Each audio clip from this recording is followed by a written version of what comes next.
Lagi rame sedunia bahas Jeffrey Epstein. Wah, rame banget nih. Ada yang bahas kepedoannya, ada yang bahas ritual makan bayinya, sampai banyak juga yang bahas bagaimana dia menyembah Baphomet. Ya katanya kan Jeffrey Epstein ini menyembah 666. Dia Wahyudi yang menyembah ya Baphomet itu. Maka jangan heran kenapa Jeffrey Epstein sangat powerful. Karena apa? Karena dia dibantu oleh Baphomet. Yes.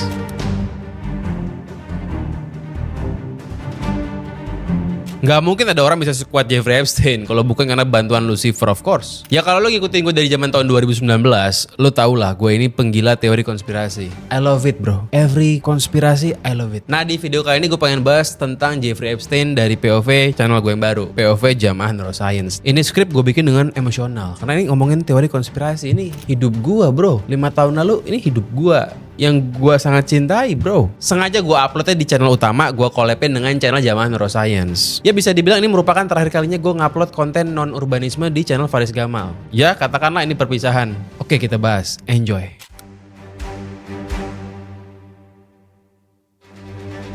Pertanyaannya, apakah setelah gue mempelajari neuroscience terus gue bertobat dengan segala kekonspirasian gue di zaman lampau? Buat para penonton lama, jangan kecewa. Manusia bisa berubah. Dan jawabannya adalah yes and no. Begini, tidak semua teori konspirasi itu bohong. Come on lah. Dunia tidak senaif itu kawan. Tapi kalau pertanyaannya apakah teori-teori konspirasi itu lebay? Yes. Garamnya kebanyakan, terlalu asin? Yes. Tapi tidak semuanya salah. Tentu. Nah pertanyaannya kenapa harus lebay? Karena kalau nggak lebay, orang lain nggak peduli. Begini, secara neuroscience, semakin mengancam sebuah cerita, maka orang akan lebih gampang percaya. Kalau ancamannya nggak terlalu besar, orang juga nggak peduli gitu loh. Jadi jangan heran, namanya teori konspirasi emang digaremin. Kalau ancamannya cuma sekelompok orang Yahudi nguasain bank sentral, ya itu kurang seru gitu loh. Tapi kalau sekelompok Yahudi pemakan bayi penyembah Baphomet yang menguasai bank sentral, itu lebih seru. Kalau ditanya apakah gue masih percaya bahwa Bill Gates itu seorang kampret, tentu of course yes. Masa enggak? Apakah gue masih percaya bahwa Bill Gates ini ada hubungan dengan COVID? Yes, of course. Why not? Apakah gue masih percaya bahwa COVID ini datangnya dari laboratorium? Yes, of course. Tapi kalau ditanya apakah COVID merupakan agenda Dajjal untuk memasukkan chip 666 ke tubuh kita? Ya enggak sih. Lebay gitu loh. Dulu pun gue gak percaya begituan. Well, dulu gue percaya bahwa COVID itu merupakan agenda New World Order. Gue percaya. Tapi gak sampai masukin chip ke tubuh lu, enggak. Nah pertanyaannya, kenapa dulu gue percaya begituan? Jawabannya karena otak kita itu anti kebetulan. Secara evolusi nih, nenek moyang kita selamat karena mereka paranoid. Misal dengar suara kresek-kresek di semak-semak, wah itu otak mereka langsung teriak, hati-hati, itu ada iblis pemakan manusia di sana. Akhirnya apa? Akhirnya mereka kabur. Selamat karena mereka paranoid. Coba bayangin kalau misalnya mereka nggak parno. Oh, kita mah orang purba yang ilmiah. Kalau nggak ada buktinya, kita nggak percaya. Kita intip dulu,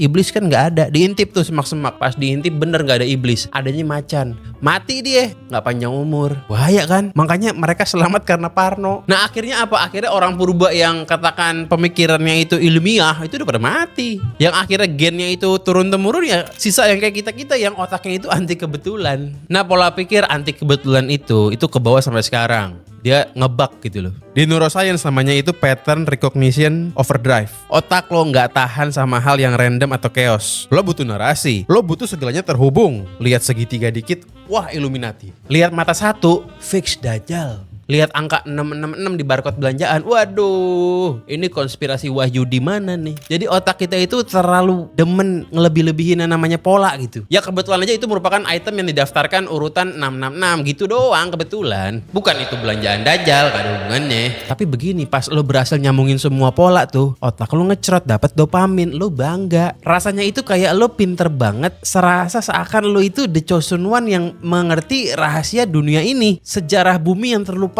itu kok lu yang tahu, you are the chosen one. Sementara domba-domba lain mereka nggak paham, mereka masih tidur. Itu rasanya nagih banget bos. Dan itu gua banget dulu. Tapi alasan utama kenapa teori konspirasi sangat laku adalah karena kita manusia, kita butuh musuh imajiner. Hidup itu berat bos, hidup itu random, hidup itu nggak adil. Yes, hidup nggak adil. Ada orang lahir bapaknya kaya, ada orang lahir bapaknya miskin. Nggak adil bro. Lu kira bisa sukses modal semangat? Susah, nggak bisa. Yang yang bapaknya orang kaya tentu akan lebih gampang sukses dibandingkan yang bapaknya orang miskin. Itu kenyataan pahit, udah gak usah menipu diri. Hidup emang gak adil. Nah kalau lu miskin, lu gagal bisnis, atau misalnya hidup lu stagnan, itu otak lu bakal sakit buat ngakuin kalau itu emang salah lo gitu loh. Susah lo ngakuin kalau lu tuh miskin ya karena ya nasib lu sial emang sih. Lu bapak lu gak punya duit, lu juga otak gak nyampe, pantesan bisnis lu gagal. Susah buat ngakuin itu. Susah untuk bilang, iya ini salah gua kurang kompeten. Susah. Iya ini kebetulan memang gua gak punya modal, jadi ya nasibnya emang apa sih, gimana ya.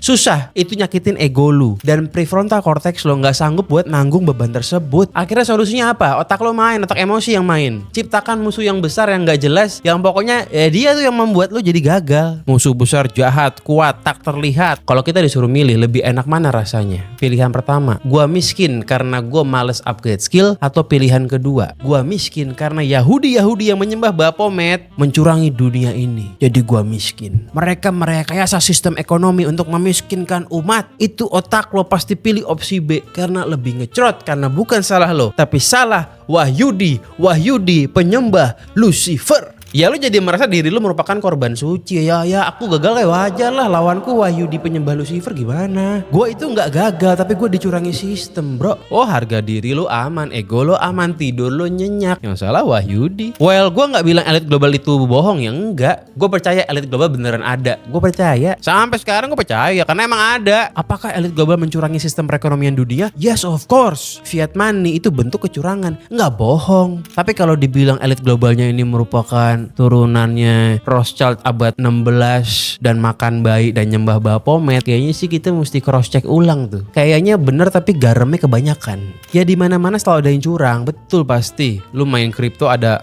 bandarnya, lu main saham ada bandarnya. Apalagi fiat money, apalagi the Fed of course ada bandarnya. Yes, bener JP Morgan tahun 1910 dia datang ke Jekyll Island, dia bikin agenda the Fed. Yes, itu fakta itu, nggak bisa dibantah. Tapi ya apakah elit global ini sukses karena dia direstui Baphomet ya?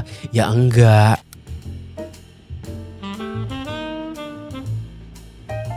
Yes bang, mereka nyembah Baphomet. Buktinya elit-elit itu dekat dengan Epstein yang pedofil dan punya ritual makan bayi demi panjang umur. Begini, kalau kita balik ke Jeffrey Epstein, so far yang nyata yang ada bukti forensiknya adalah dia pedo. Dia sinting, yes dia pedo. Tapi kalau ngomongin makan bayi itu so far hoax, belum terbukti. Dan kalau ngomongin dia nyembah Baphomet, so far itu hoax, belum terbukti. Dan gini, anggap misalnya Epstein ini benar dengan teman-temannya punya ritual makan bayi demi panjang umur. Anggap misalnya itu benar. Anggap juga misalnya benar bahwa Epstein nyembah Baphomet. Apakah dengan begitu berarti Baphomet beneran terbukti ada? Ya enggak lah. Kalau beneran dia nyembah Baphomet, itu hanya merupakan bukti bahwa dia gendeng aja, bukan bukti bahwa Baphomet itu beneran ada. Kalau ada yang menyembah Baphomet, itu bukan berarti Baphomet ada. Jangan lengkap logika. Ya berarti dia skizo, begitu aja. Tapi bang, dia itu kan kaya, lo bisa melihat kan, sangat sukses loh dia tuh. Itu mana bisa kalau bukan direstui oleh Baphomet lah. Jangan lengkap logika. Dia kaya karena trafficking yang ke orang-orang penting, orang-orang elit. Itu yang bikin dia kaya, bukan Baphomet. Baphomet itu nggak ada, ngarang itu. Mana ada Baphomet bro? Baphomet tidak bisa membuatmu kaya. Karena apa? Karena dia nggak ada. Dia cerita fiksi. Dia cuma dongeng. Bukti bahwa ada orang sukses yang menyembah Baphomet bukan berarti bahwa mereka pasti sukses karena Baphometnya. Kenapa? Karena banyak juga orang-orang gembel nyembah Baphomet tetap gembel. Jadi perkara mereka sukses ataupun ngegembel bukan karena Baphometnya. Kalau Baphomet beneran ada, kenapa dukun-dukun tolol zaman Belanda dulu nggak pernah berhasil nyantet menir-menir? Nggak ada tuh dukun-dukun tolol dan dongo yang berhasil nyantet seorang menir, nggak ada. Menir ketawa-tawa kalau diancam pakai santet. Ya menir tahu, abad 17 tahu santet kagak ada. Dukun semuanya goblok, dukun semuanya ngablu. Menir tahu. Ini kita ngomongin konteks dukunnya dukun mistis ya. Kalau misalnya dukun tulang, ya itu beda cerita tuh ilmiahnya dukun tulang. Ini kita ngomongin dukun mistis. Ya itu fakta menyakitkannya. Dukun mistis tidak pernah ada di muka bumi ini dari zaman tahun jebot sampai sekarang, nggak ada. Bisa nggak orang jadi sakit-sakitan gara-gara disantet? Bisa kalau dia percaya. Kena psikosomatis, dia stres, mentalnya kena, akhirnya fisiknya pun degradasi. Bisa. Tapi kalau kamu nggak percaya santet, mau disantet 1 miliar dukun pun nggak bisa. Tapi Iya, kalau misalnya tetanggamu beneran pernah kena santet, ya itu fakta juga karena dia percaya, dia ketakutan. Ini bukannya arogan ya, Bang, kamu arogan banget. Kamu sok-sokan ngerti santet nggak ada, kamu juga lahir baru berapa tahun sih, Bang? Lah, ini bukannya arogan. Kalau hal itu nggak pernah ada, kita bukan arogan kalau kita ngomong kayak begitu. Kalau gua ngomong preman ini cemen nih si preman nih, paling gua gibeng juga mati tuh preman tuh. Itu arogan tuh. Kenapa? Sok-sokan lo, sok-sokan bisa ngelawan itu preman. Begitu beneran premannya marah, yang ada lu yang digibeng, lu yang modar. Itu arogan. Tapi kalau hal yang nggak pernah ada ya bukan arogan. Ya kan emang nggak ada aja. Ngapain nantangin hal yang nggak ada? Itu bukan arogan. Itu stay waras doang gitu loh. Otak kita itu suka lengkap-lengkap logika demi cerita bombastis yang memuaskan dopamin. Epstein tajir melintir karena jualannya ke orang-orang penting dunia, ke elit-elit global. Yes, kalau dia traffickingnya cuma ke gembel-gembel di dark web, dia nggak akan sekaya itu. Kita suka lengkap logika, ngegampangin ceritanya. Dia kaya karena Baphomet.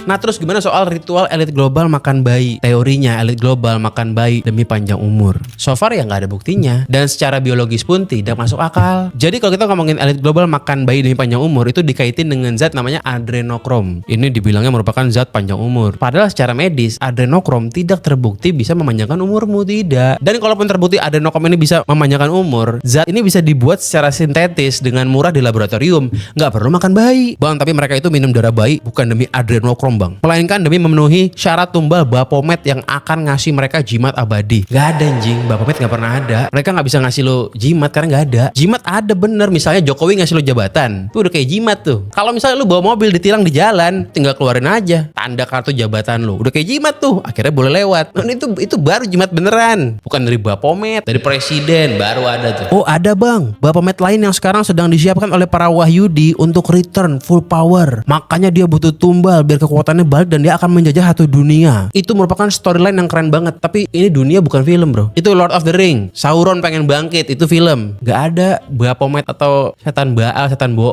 Gak ada yang lagi mau kembali ke dunia, gak ada. Ya Epstein pun gua rasa nih ya. Gua rasa, ini baru perasaan bukan bukti. Gua rasa dia gak nyembah Baphomet deh. Karena faktanya begini, Epstein itu sangat obses dengan penelitian-penelitian longevity dan eternity. Epstein terbukti ada faktanya sangat sering ngegelontorin duit, ngasih duit nih buat penelitian para pakar biologis, pakar genetika. Dia sangat obses pengen bikin dirinya panjang umur, tapi dengan cara sains. Dia ngasih banyak duit, orang-orang pintar suruh bikin dia panjang umur. Ada penelitiannya disupport sama dia. Itu kan berarti bukti bahwa Epstein ini betul. Dia itu gila panjang umur. Yes, dia narsistik kompleks. Yes, dia NPD. Ya wajar lah, orang gila kan. Tapi si sinting Epstein pun tahu kalau mau panjang umur, chance-nya itu adanya di sains gitu loh. Karena Epstein yang sinting pun tahu hanya orang dongo dan idiot yang minta ke Baphomet. Dan minta kok ke setan berkepala kambing, goblok banget gitu. Perkara misal ada elit global yang beneran nyembah setan Baphomet, itu bukan berarti bahwa mereka itu tajir melintir gara-gara berkah Baphomet. Bukan. Pembuktian Baphomet beneran ada apa enggak itu urusan lain.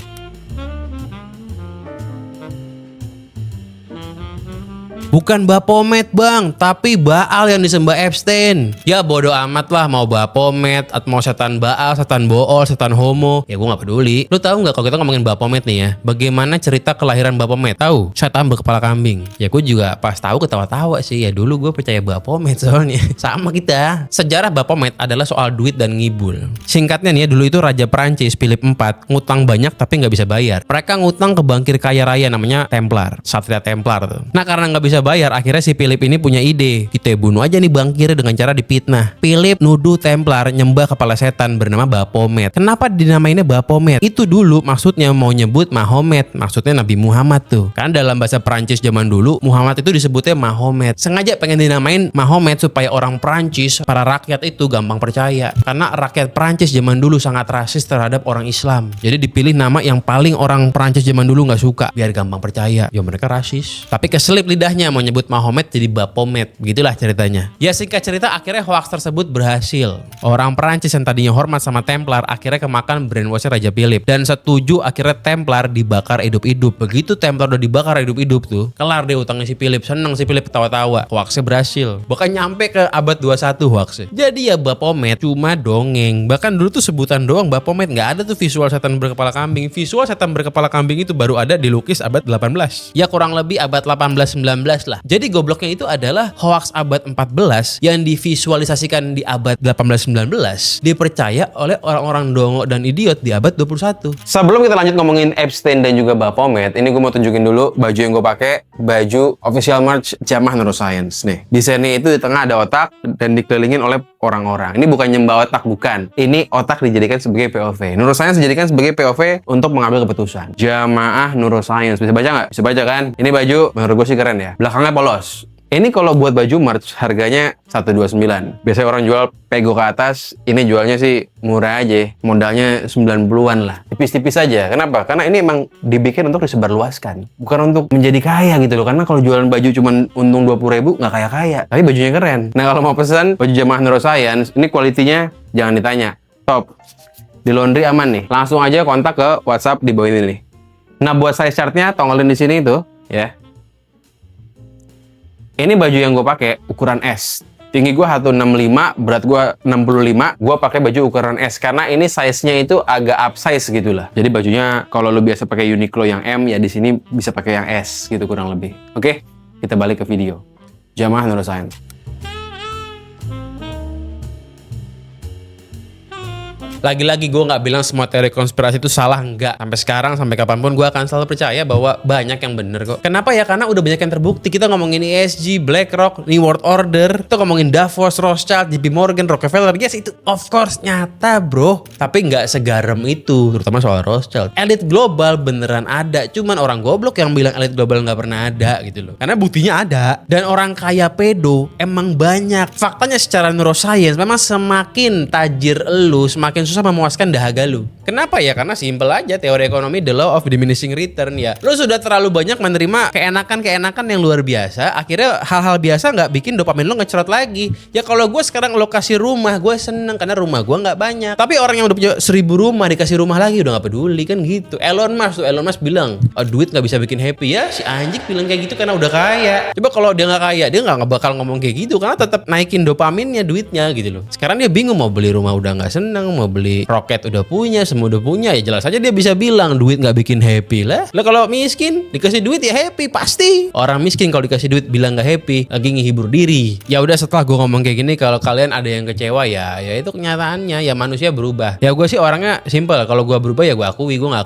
akan sok-sokan. Ya idealisme gue berubah begitu aja karena gue menemukan hal yang lebih konkret ya begitu. Ya nonton Dewasa membuat gue sadar akan banyak hal, bahwa otak kita itu senang sama yang terlalu bombastis, yang anti kebetulan. Dan itu gue lakukan, dan itu lo lakukan sekalipun lu nggak percaya teori konspirasi kayak gue dulu. Sampai sekarang gue masih percaya kok di beberapa teori konspirasi, masih banyak yang menurut gue bener dan emang bener. Tapi kalaupun lo sangat anti teori konspirasi sekalipun nih ya, jangan kira otak lo itu nggak main. Otak lo tuh tetap main juga di hal-hal lain. Orang-orang yang percaya sama zodiak, sama firasat, feeling, sama life path, loh itu sama juga, nggak ada bedanya, lebih parah malah. Ya kalau dulu mungkin gue berpikir terlalu cepat, sekarang gue udah mulai tua, gue mikirnya pelan-pelan, gue usahakan. Tapi tetap relapse juga sering juga, namanya manusia. Tapi ya sekarang gue prefer kenyataan pahit dibandingkan gula-gula. Ya kalau emang hidup ini nggak seseru itu ya itu kenyataan pahitnya. Mungkin hidup ini emang nggak sefilm itu gitu loh. Kalau lu suka konten-konten kayak begini, jangan lupa lu subscribe channel baru gue, Jamaah Neuroscience. Karena begini, gue percaya bahwa untuk menang di 2029, yang untuk kayak gue gini ya, kaum duafa nggak punya duit nih, gue percaya bahwa konten urbanisme doang itu nggak cukup, karena tidak semua orang nontonin hal-hal yang teknokratis, nggak semua orang peduli. Gue percaya bahwa konten-konten yang lebih apa namanya ya,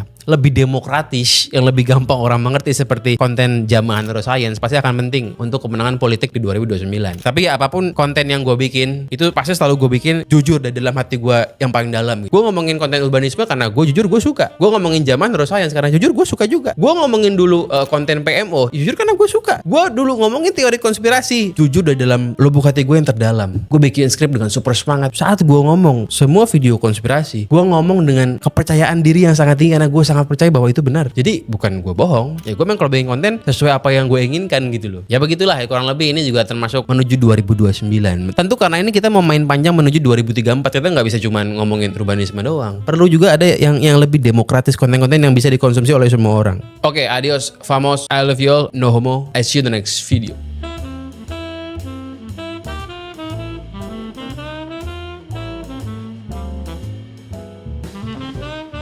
Oh iya, pertanyaan lagi, kenapa kira-kira Epstein ngambil kain dari Ka'bah? Jawabannya, karena dia itu merupakan narsistik, megalomaniak, trophy hunter. Dia mau buktiin ke relasi-relasinya kalau dia sepowerful itu. Bukan buat ritual, melainkan buat portofolio kekuasaan. Dan kita sebagai orang Islam harusnya biasa aja, nggak perlu marah-marah, itu cuma kain. Nggak usah melebih-lebihkan kain kali. Nabi Muhammad pun nggak pernah ngajarin kita kan kalau ada kain yang spesial, so santai aja.